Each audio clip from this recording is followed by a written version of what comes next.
She helped everyone save time, yet turned her own time into loose change taken at any moment, never cherished. At 5:40 a.m., the phone screen lit up. Maya opened her eyes, not fully awake yet.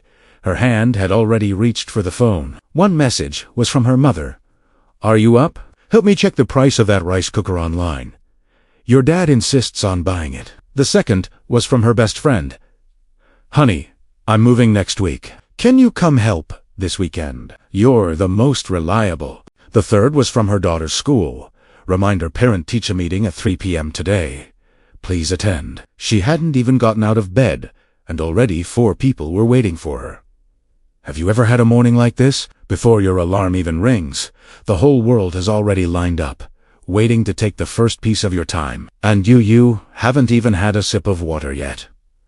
Maya is 34 years old. She lives in a suburban house with a small yard. She's not a superhero, but she lives like a power bank that never runs out. Everyone thinks she's reliable. Everyone says she's gentle. Everyone is used to it as long as they ask Maya. She will always say, "Okay." Her mother calls 3 times a week asking her to help shop online because you're faster at this. Her husband travels for work without worry because Maya will take care of everything. When another parent can't pick up their child, the first thought is, ask Maya auntie to help. She never refuses. It's not that she doesn't want to, it's that she doesn't know how. Every time she tries to say no, the word reaches her lips and automatically turns into okay. No problem. I'll handle it. At 11 p.m., the child is asleep. The dishes are done, and tomorrow's lunchbox is ready. Maya sits on the edge of her bed. Finally, it's quiet. On her bedside table lies a gras blue notebook, its cover slightly worn. She bought it 2 years ago on impulse. That day, in a stationery shop, she suddenly thought, I want to write down the things I want to do. She opens to the first page. There are only 3 lines, written in her neatest handwriting. 1. Go to the park to sketch once a week. 2. Wake up naturally without an alarm. 3. Finish reading A Year by the Sea. 2 years. Not a single line has been crossed off. The book has been sitting for 2 years. The bookmark still stuck on page 17. She did by painting supplies a set of 12 watercolor penciling neatly in her drawer, still unopened. She doesn't even remember the last time she didn't wake up anxiously before the alarm. Tomorrow, she tells herself.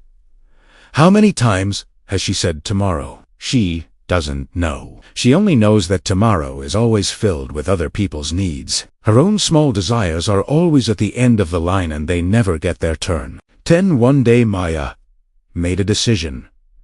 Not a dramatic one. She was scrolling on her phone when she saw a poster from the community center. The sentence felt like a thin needle, piercing a part of her that had been numb for a long time. She signed up. It took 2 minutes. She marked that Tuesday in her calendar with a light green color and added a small Icona paintbrush. Then, almost without thinking, she went to a stationery shop and bought a small drawing board and 3 watercolor pens. On the way home, she even hummed a tune. She couldn't remember the last time she had done that. Like the night before, a childhood field trip. She told herself, Hust 1 Uhr, 1 hour, for no one else. Just for you. Hawaii. Tuesday, 5:20 p.m. Maya had just packed her drawing board and watercolored pens into a canvas bag when her phone rang. It was her sister. Can you pick him up and take him to the doctor? Please, sir. The only one I can call. Maya looked at the clock. 5:20. The school was 20 minutes away. Picking Tommy up, taking him to the doctor, getting medicine, settling him at home at least 2 hours. Her class started at 6. She opened her mouth. The words "I can't today" reached her tongue, like a piece of candy stuck in her throat, sweet and bitter. She wanted to say, Sis, I have something today. I want to go to that class. I've been waiting for 2 weeks, but her sister's voice trembled, almost crying. Maya, are you there? I really have no other option. Maya closed her eyes. Okay, I'll go. 20 minutes later, she was already in the car. Tommy's school bag sat beside her. Her canvas bag lay on the passenger seat, the corner of the drawing board peeking out like a small flag that never got to unfold. She told herself, it's okay. I'll go next week. But you know what? There was a small voice inside her that whispered, "You said the same thing last week." 9:40 p.m. Tommy's fever had gone down. Her own child was asleep. Her husband was working in the study. Maya stood alone in the kitchen, wearing her old pajamas, holding a cup of tea that had already gone cold. On one corner of the table lay that canvas bag. She opened it and took out the drawing board. Brand new, blank. The protective film hadn't even been removed. The watercolor pens lay neatly in their box, their tips never touched by water. She stared at that blank board for a long time. Then she sat down on the cold kitchen floor, leaning against the cabinet, holding the board in her arms like a small, unwanted child.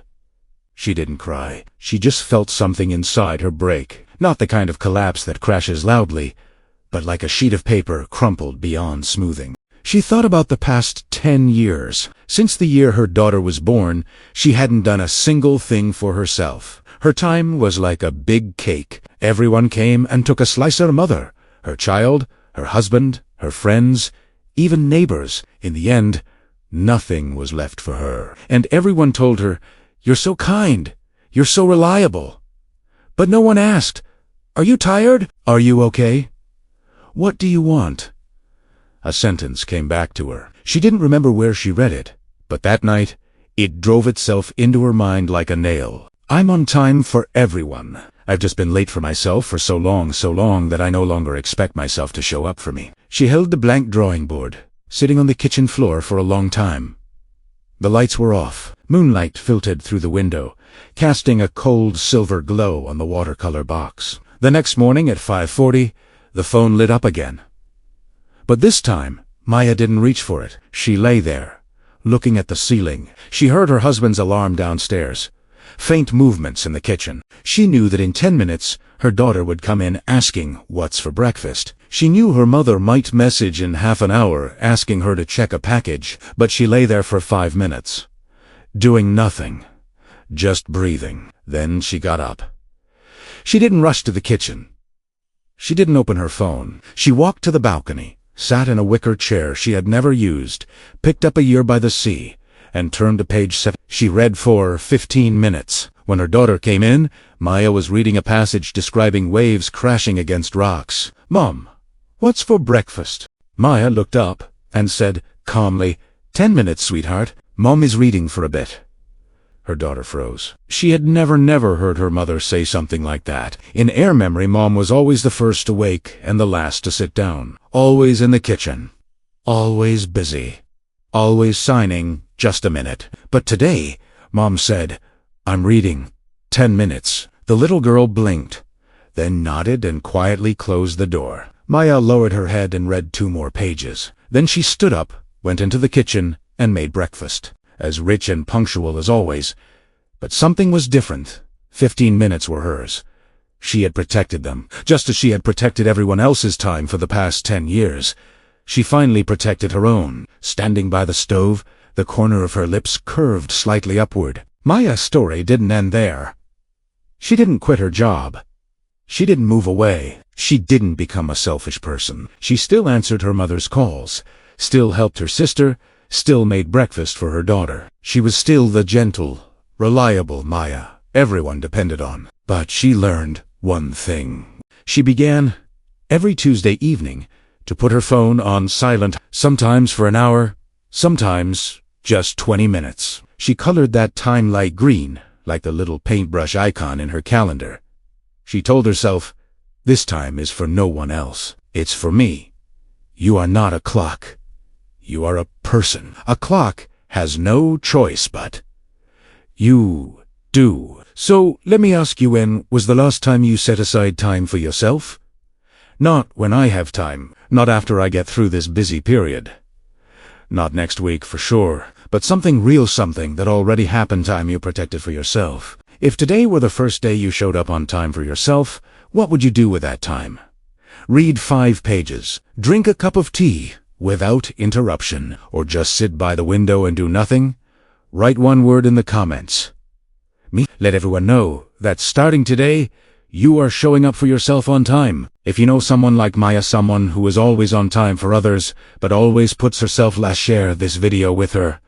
She needs to hear this. You are not a clock.